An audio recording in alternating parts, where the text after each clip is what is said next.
అబ్బా గట్టిగా కొట్టదురై, వాంచడానికి ఇదేం తబలా కాదు. మెల్లిగా మెల్లిగా.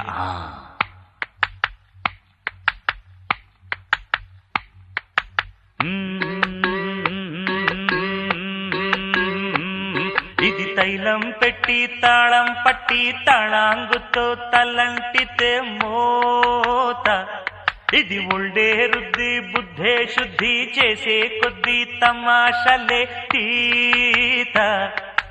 ఓ నమః శివాయ ఒంట్లో వేడే మాయం, తమ కాస్తో కూస్తో అయ్యిందంటే హాయేనండి గాయం.